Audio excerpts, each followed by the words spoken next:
నమస్తే, welcome to morning news paper bulletin. So ఈ రోజు ప్రధానంగా న్యూస్ పేపర్లో వచ్చిన హెడ్లైన్స్ని ఒకసారి చూద్దాం. సో ప్రధాన హెడ్లైన్గా ఈనాడు పేపర్ మొదటగా చూసుకున్నట్లయితే సో ప్రధాన హెడ్లైన్గా ముప్పు ముంచుకొస్తోంది అని చెప్పి ప్రధాన హెడ్లైన్గా మనకు కనిపిస్తోంది. భారత్లో అప్పటికప్పుడే వాతావరణంలో అనూహ్య మార్పులు వస్తున్నాయి. ఈ వ్యాఖ్యలు ఎవరో కాదు, వాతావరణ శాస్త్రవేత్త రిటైర్డ్ డీడీజీ వైకే రెడ్డి తెలిపారు. ప్రముఖ పత్రిక ఇంటర్వ్యూలో ఆయన తెలిపారు. అయితే దీనికి సంబంధించి ఆయన రిటైర్ అయిన తర్వాత అమెరికాలో నివసిస్తున్నారు. అయితే అక్కడి నుంచి కూడా ఆయన కొన్ని కీలక వ్యాఖ్యలు అయితే చేశారు. ప్రపంచవ్యాప్తంగా వాతావరణంలో అనూహ్య మార్పులు వచ్చి కుంభవృష్టి, వరదలు, అధిక ఉష్ణోగ్రతల్లో వడగాలులు, కరువు వంటి తరచూ ఏర్పడుతున్నాయి. వాతావరణంపై ప్రభుత్వాలు, ప్రైవేటు సంస్థలు, అన్ని వ్యవస్థలు కలిసి పనిచేస్తేనే నష్టాలు తగ్గించగలం. జూలైలోనే తెలంగాణలో కుంభవృష్టి వర్షాలు కురవడం అరుదు అని వాతావరణ శాస్త్రవేత్త రిటైర్డ్ డీడీజీ వైకే రెడ్డి తెలిపారు. ఇక భారత వాతావరణ శాఖలో 34 ఏళ్లు జాతీయ స్థాయి డిప్యూటీ డైరెక్టర్ జనరల్గా పనిచేసిన ఆయన ప్రస్తుతం పదవీ విరమణ అనంతరం అమెరికాలో నివసిస్తున్నారు. అయితే దీనికి సంబంధించి ఆయన కీలక వ్యాఖ్యలు చేశారు. ముందస్తు సమాచారంతో నష్టాలను తగ్గించవచ్చు.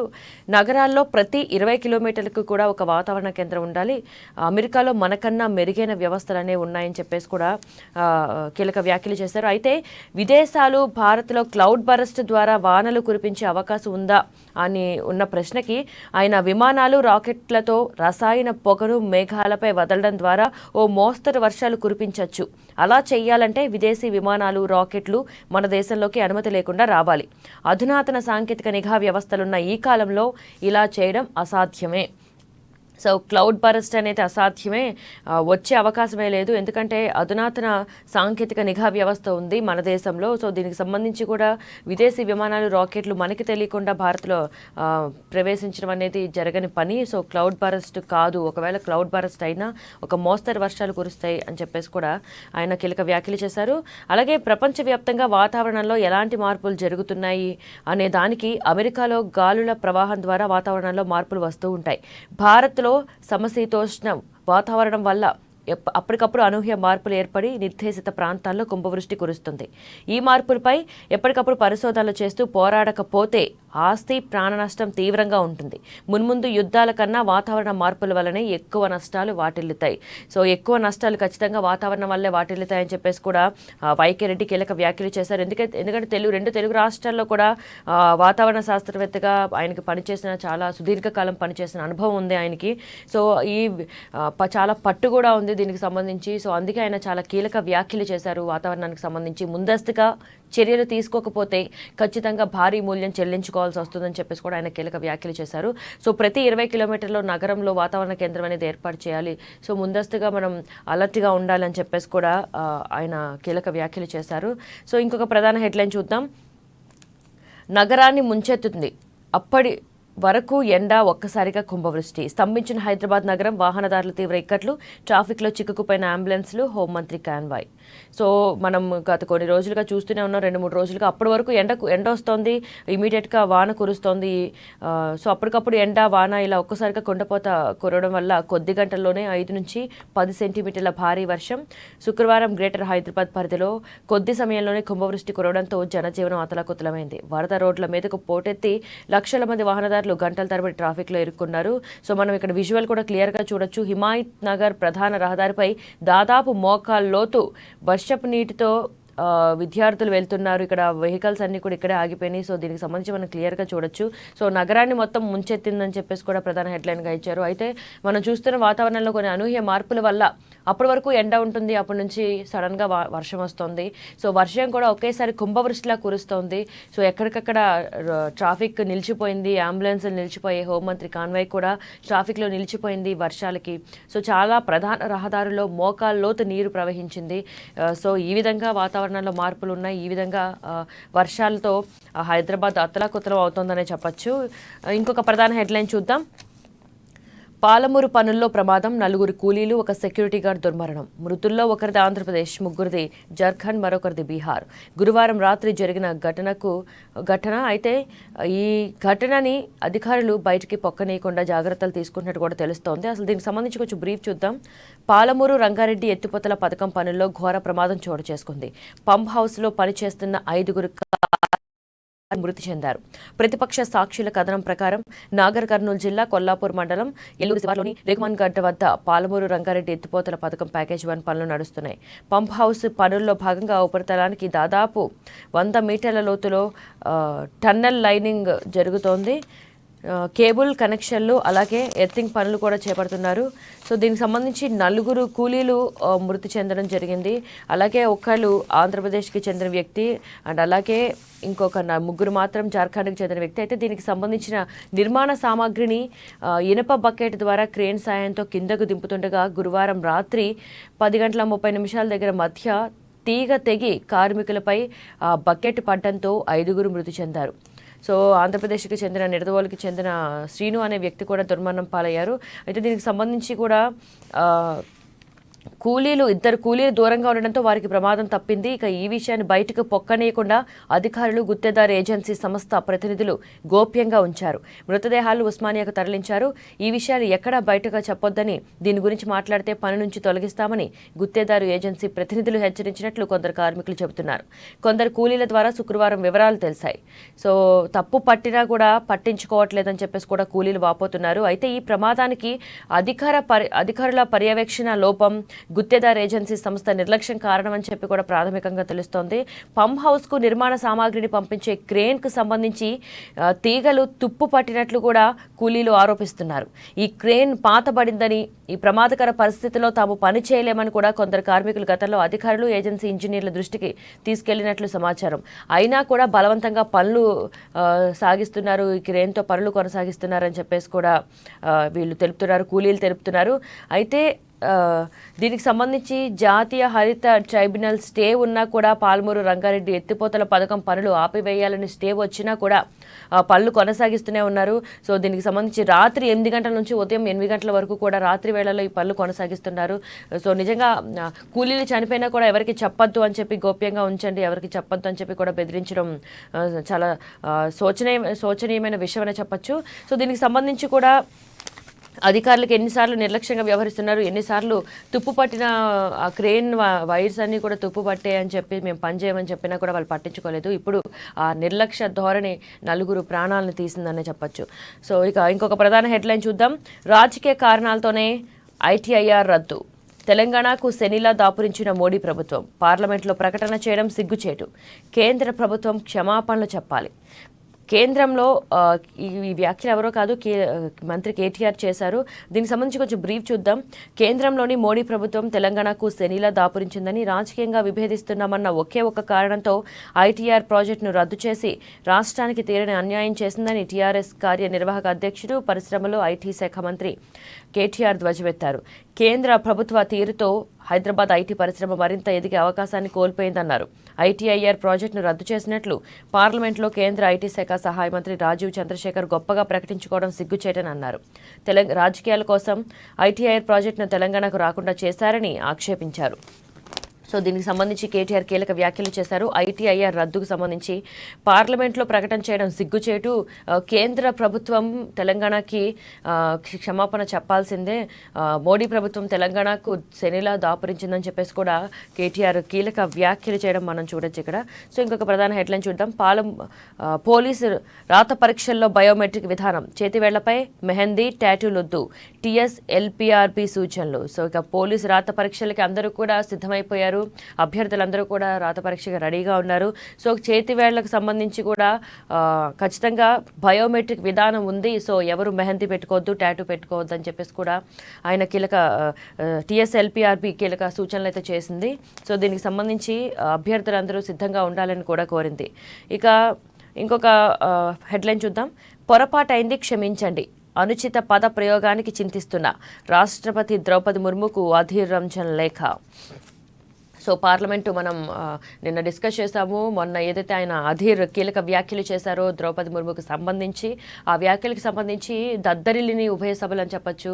సో దీనికి సంబంధించి సోనియా గాంధీ అలాగే స్మృతి ఇరానీ ఇద్దరు కూడా ప్రతివాదనలకు దిగారు. సో పార్లమెంట్ అంతా కూడా అధీర్ ఖచ్చితంగా క్షమాపణ చెప్పాలని చెప్పేసి కూడా మొత్తం దద్దరిల్లిందని చెప్పచ్చు. సో దీనికి సంబంధించి ఇప్పుడు ద్రౌపది ముర్ముకు అధీర్ ఏవైతే కీలక వ్యాఖ్యలు చేశారో కేంద్ర కేంద్ర మంత్రి ఆయన మంత్రి కీలక వ్యాఖ్యలు చేశారు. ఆయన లేఖ రాశారు. ద్రౌపది ముర్ముకు క్షమాపణ చెప్పండి, అనుచిత పద ప్రయోగానికి చింతిస్తున్నా, క్షమాపణ చెప్తున్నా అని చెప్పేసి కూడా ఆయన కీలక లేఖ రాశారు. సో ఇది ఈనాడు పేపర్కి సంబంధించిన ప్రధాన హెడ్లైన్. నెక్స్ట్ ఆంధ్రజ్యోతి పేపర్ చూద్దాం. సో ఆంధ్రజ్యోతి పేపర్లో ప్రధాన హెడ్లైన్గా చీకోటి ఎవరైతే ఉన్నారో క్యాషినో సంబంధించి ఆర్థిక లావాదేవీలు చేశారు, అక్రమ లావాదేవీలు జరిగినట్లు కూడా క్యాషినోకి సంబంధించి, అలాగే హవాలాకి సంబంధించి ఏదైతే కేసులు ఎదుర్కొంటున్నారో దానికి సంబంధించి మనం ప్రధాన హెడ్లైన్గా ఈనాడు పేపర్లో చూడొచ్చు. అయితే సినీ రాజకీయ ప్రముఖులపై ఈడీ గురి, చీకోటితో సంబంధాలు ఉన్న వారిపై కన్ను. సో దీనికి సంబంధించి ప్రవీణ్ చికెట్ దందా అంతా వాట్సాప్లోనే, 4 కీలక బ్యాంకు ఖాతాల గుర్తింపు, హవాలా జరిగినట్టు ప్రాథమికంగా నిర్ధారణ, ఇక్కడి ప్రముఖుల నుంచి కోట్ల రూపాయలు తీసుకుని విదేశీ క్యాషినోల్లో ఆడేందుకు డాలర్ల ఏర్పాటు, అతడితో సంబంధాలున్న 20 మంది రాజకీయ 10 మంది సినీ ప్రముఖుల విచారణకు సిద్ధం. వారందరికీ ఇప్పటికే నోటీసులు జారీ అని చెప్పేసి కూడా క్వశ్చన్ మార్క్ అయితే రైజ్ చేశారు. మేబీ ఇప్పటికే వాళ్ళకి జారీ అయినట్టు ఎవరైతే 20 మంది రాజకీయ ప్రముఖులు 10 మంది సినీ ప్రముఖులు ఉన్నారో వారికి ఇప్పటికే నోటీసులు జారీ అయినట్టు కూడా మనకి విశ్వసనీయ వర్గాల ద్వారా సమాచారం అందుతోందని చెప్పేసి కూడా ఆంధ్రజ్యోతి పేపర్లో ప్రధాన హెడ్లైన్గా చూడొచ్చు. ఇక తెలుగు రాష్ట్రాల్లో సంచలనం సృష్టిస్తోన్న క్యాషినో దందా కేసులో విచారణను ఈడీ వేగవంతం చేసింది. ప్రధాన నిందితుడు చీకోటి ప్రవీణ్ ఫోన్, ల్యాప్టాప్లను స్వాధీనం చేసుకున్న ఈడీ వాటిలో కీలకమైన వివరాలు సేకరించి తెలుస్తోంది. ముఖ్యంగా ప్రవీణ్ క్యాషినో కార్యకలాపాల వివరాలు, సినీ రాజకీయ ప్రముఖులతో చాటింగ్లు అన్నీ అతడి వాట్సాప్ ఖాతాలో ఉన్నట్లు సమాచారం. ఇక దీనికి సంబంధించి సంక్షేమంలో ఉన్నా కూడా శ్రీలంకలో క్యాషినో, కొలంబోలో 6 రోజులు తెలుగు రాష్ట్రాల నుంచి ప్రముఖులు హాజరు. సో దీనికి సంబంధించి ఆయన ఎవరైతే చీకోటి ఉన్నాడో అతను తెలుగు రాష్ట్రాల నుంచి కూడా ప్రముఖులను తీసుకుని వెళ్ళి శ్రీలంకలో అటు నేపాల్లో కూడా క్యాషినో ఆడిస్తున్నట్లు కూడా వార్తలు వస్తున్నాయి. దీనికి సంబంధించి బాగా భారీగా ఆర్థిక లావాదేవీలు జరుగుతున్నాయి, అక్రమంగా హవాలాలు జరుగుతున్నాయి, అక్రమ ఆర్థిక లావాదేవీలు జరుగుతున్నాయని చెప్పేసి కూడా ఈడీ కేసు నమోదు చేసింది. అయితే దీనికి సంబంధించి శ్రీలంకలో సంక్షోభంలో ఉంది శ్రీలంక. అయితే గత కొన్ని రోజులుగా కూడా కొన్ని నెలలుగా రాజకీయ సంక్షోభంలో, ఆర్థిక సంక్షోభంలో శ్రీలంక చిక్కుకుపోయింది. అలాంటి పరిస్థితుల్లో కూడా దాదాపు 6 రోజులు శ్రీలంకలో క్యాషినో నిర్వహించాడు ఇతను. సో తెలుగు రాష్ట్రాల నుంచి కూడా ప్రముఖులు హాజరయ్యారు ఈ శ్రీలంకలో జరిగిన క్యాషినోకి అని చెప్పేసి కూడా ప్రధాన హెడ్లైన్గా చూడొచ్చు. ఇక సినీ ప్రముఖులు, రాజకీయ ప్రముఖులు ఖచ్చితంగా ఈడీ ముందు హాజరైతే ఈ కేసు మలుపు తిరిగే అవకాశం అయితే కనిపిస్తోంది. చాలా ఉత్కంఠ రేపుతోందని చెప్పొచ్చు ఈ కేసుకు సంబంధించి. ఇక ఇంకొక ప్రధాన హెడ్లైన్ చూద్దాం. కేటీఆర్ బర్త్డే వేడుకలకు రాలేదని మెమోలు, బెల్లంపల్లి కమిషనర్ సస్పెన్షన్, 3 సిబ్బందికి తాకీదులిచ్చిన అధికారి, విపక్షాల ఆందోళన, స్పందించిన మంత్రి కేటీఆర్, అధికారిపై వేటుకు ఆదేశాలు. ఇక కేటీఆర్ బర్త్డేకి సంబంధించి ఈ నెల 24న కేటీఆర్ బర్త్డే వేడుకలు జరిగినాయి. అయితే దీనికి సంబంధించి హాజరు కాలేదని మున్సిపల్ కమిషనర్ 3 సిబ్బందికి గురువారం మెమోలు జారీ చేశారు.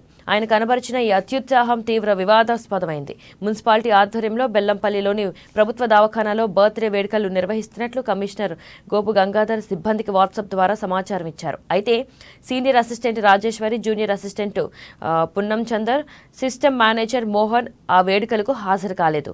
ఆగ్రహించిన కమిషనర్ 24 గంటల్లోగా సంజాయిషి ఇవ్వాలంటూ వారికి మెమోలు జారీ చేశారు. దీన్ని వ్యతిరేకిస్తూ కాంగ్రెస్ కార్యకర్తలు గురువారం మున్సిపల్ కార్యాలయం ఎదుట ధర్నా నిర్వహించారు.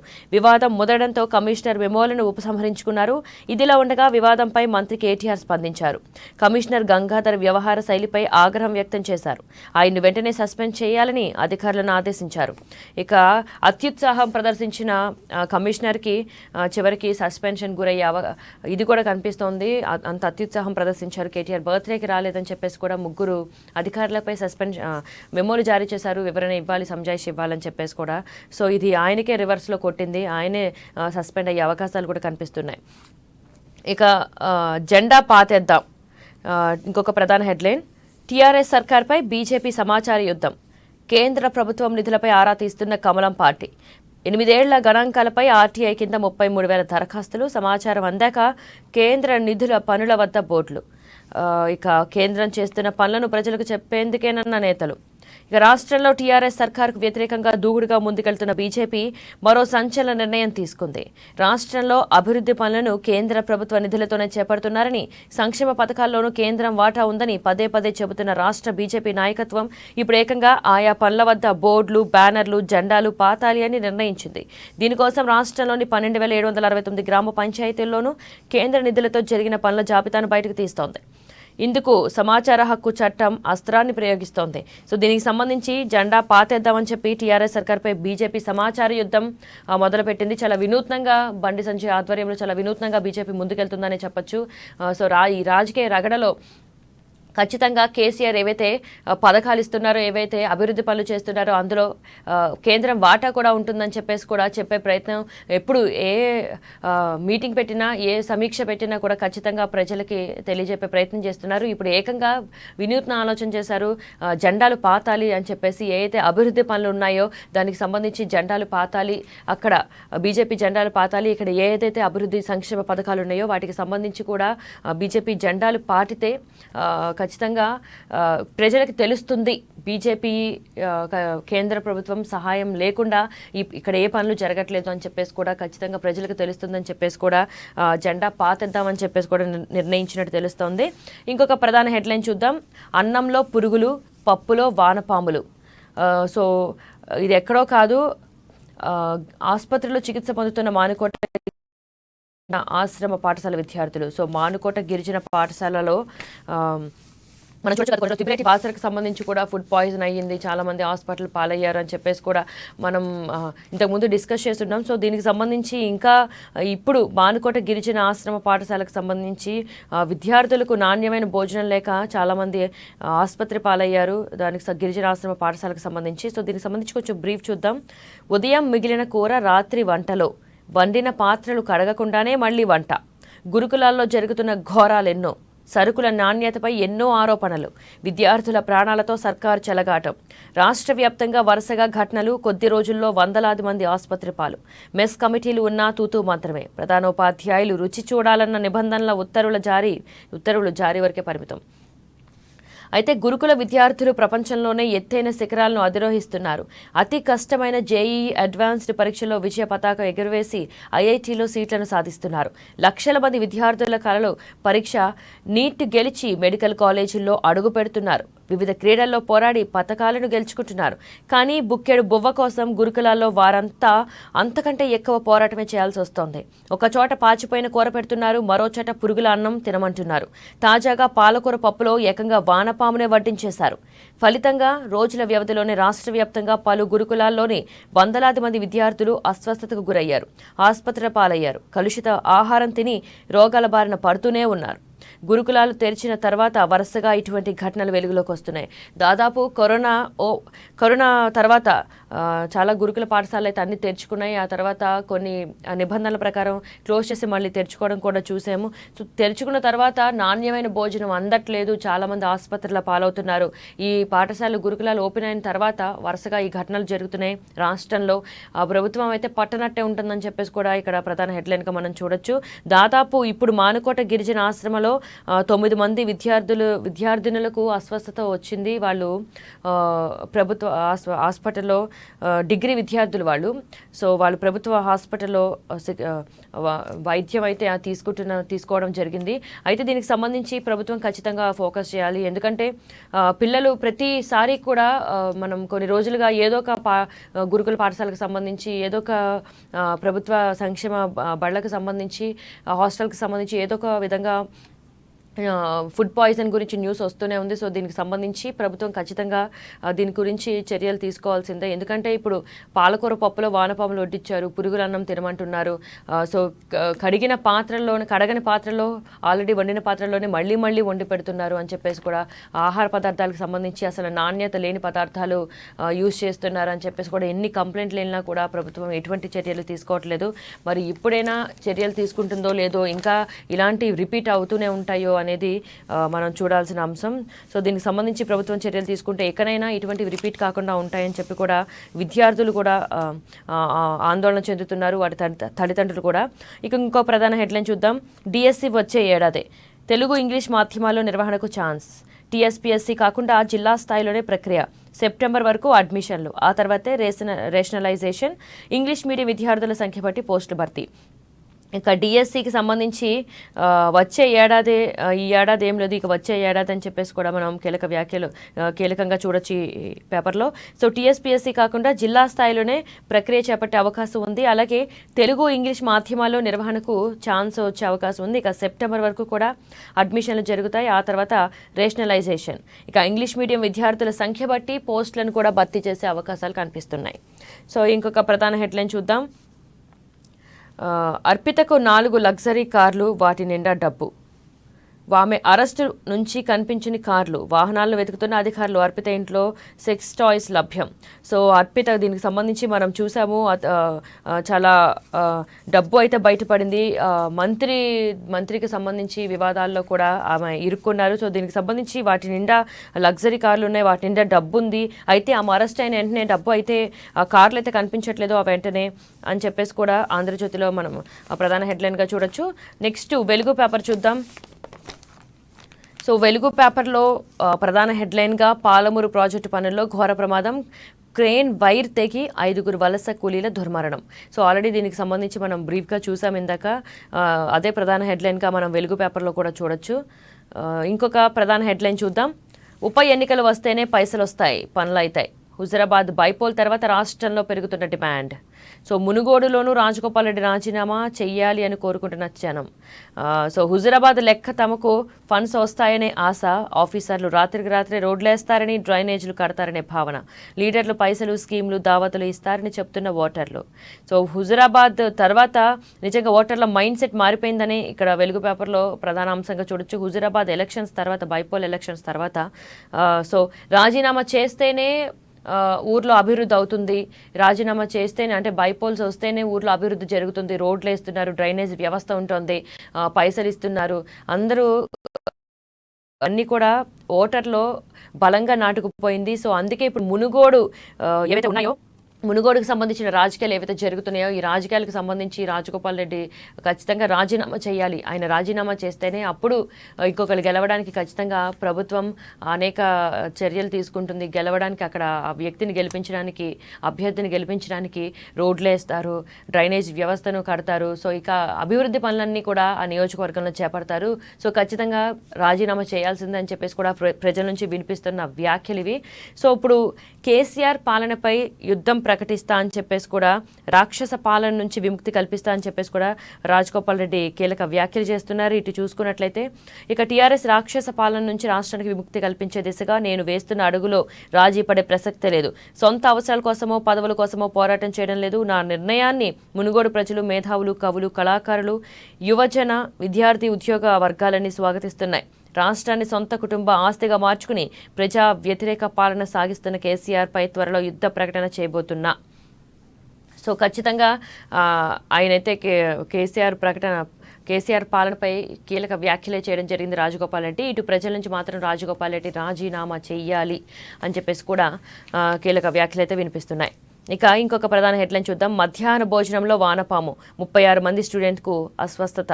మెహబూబాబాద్ బాలికల ఆశ్రమ స్కూల్లో ఘటన.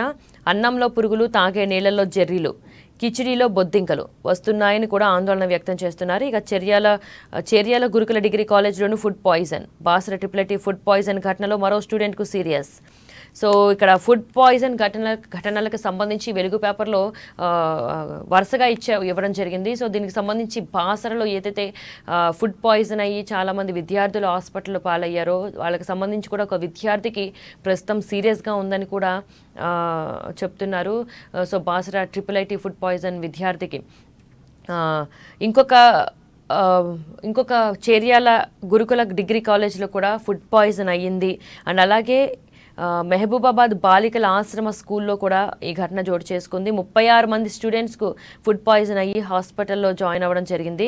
సో ఇంతమంది విద్యార్థులు ఇంతలా బాధపడుతూ, సఫర్ అవుతూ హాస్పిటల్లో జాయిన్ అవుతున్న ఫుడ్ పాయిజన్ అవి ప్రభుత్వం పెట్టే ఫుడ్ పాయిజన్ అయ్యి కూడా ఆ ఫుడ్లో ఇష్టం వచ్చినట్టు నాణ్యత లేని, క్వాలిటీ లేని ఫుడ్ అంతా పెట్టి వాళ్ళు వాళ్ళ ప్రాణాల మీదకు తీసుకొస్తున్నా కూడా ప్రభుత్వం ఎందుకు పట్టనట్టుందో కూడా, ఎందుకు చర్యలు తీసుకోవట్లేదో, ఎందుకు అధికారులను నియమించి ఎంక్వైరీకి పంపించట్లేదో, ఎందుకు సమీక్ష సమావేశం నిర్వహించి అధికారులను అటు పంపించి ఎందుకు అక్కడంతా సరిచేయట్లేదో అయితే తెలియని అంశమే అని చెప్పుకోవచ్చు. మరి ఇక్కడైనా ప్రభుత్వం స్పందిస్తుందో లేదో చూడాలి.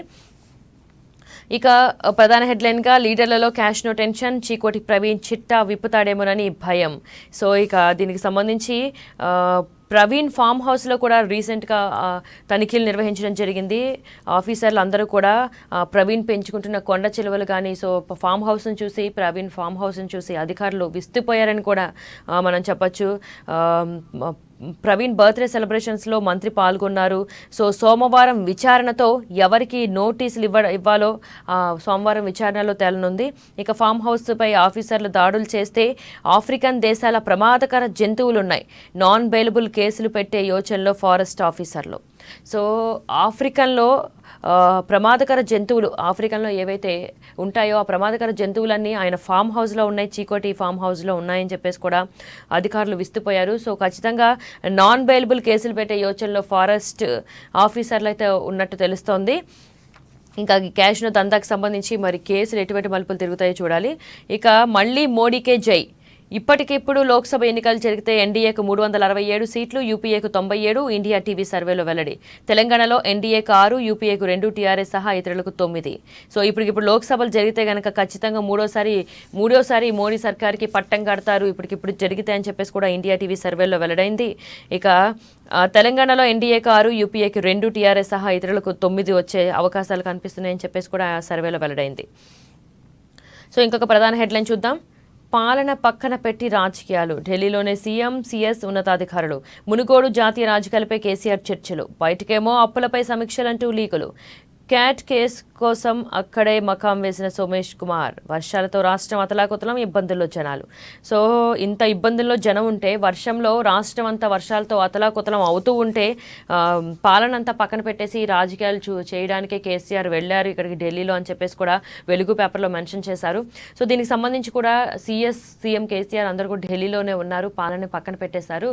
అలాగే పైకి అప్పుల కోసం తిప్పలు, అప్పుల కోసం సమీక్ష, దీనికి సంబంధించి అని చెప్పేసి సమీక్షలు అంటూ అని చెప్పేసి కూడా బయటికి చెప్తున్నారు. కానీ ఏదైతే మునుగోడు రాజకీయాలు ఉన్నాయో ఆ రాజకీయాలకు సంబంధించే ఢిల్లీలో మకాం వేశారు ఆయన అని చెప్పేసి కూడా ఇక్కడ కీలకంగా ప్రస్తావించారు. జాతీయ రాజకీయాలపై ఏదైతే జాతీయ రాజకీయాల్లోకి వెళతాను అని చెప్పి కేసీఆర్ అంటున్నారో, జాతీయ రాజకీయాల్లో జెండా పాతాలని చెప్పేసి కేసీఆర్ చూస్తున్నారో, జాతీయ రాజకీయాలపై అలాగే ఇప్పుడు జరుగుతున్న మునుగోడు రాజకీయాలపై ఢిల్లీలో మకాం వేసినట్టు కూడా తెలుస్తోంది. కానీ పైకి మాత్రం అప్పుల సమీక్ష, అందుకే ఢిల్లీలో ఉన్నాం, అప్పుల సమీక్షల గురించి మేము ఢిల్లీలో ఉన్నామని చెప్పి కూడా చెప్తున్నారు అని చెప్పేసి కూడా ఇక్కడ వెలుగు పేపర్లో ప్రధానంగా చూడొచ్చు. ఇవి పేపర్లో వచ్చిన ఈరోజు వెలుగు పేపర్లో వచ్చిన ప్రధాన హెడ్లైన్స్. అండ్ అలాగే మొత్తంగా ఓవరాల్గా చూసుకున్నట్లయితే ప్రధాన హెడ్లైన్స్గా ఈనాడు, ఆంధ్రజ్యోతి, వెలుగు పేపర్లో వచ్చిన ప్రధాన హెడ్లైన్స్ ఇవి మొత్తంగా చూసుకున్నట్లయితే. సో ఇవి ఈరోజు ఎపిసోడ్. మళ్ళీ ఇంకొక రేపటి ఎపిసోడ్లో మళ్ళీ కలుద్దాం. అంటిల్ దెన్ కీప్ వాచింగ్ అంబా న్యూస్.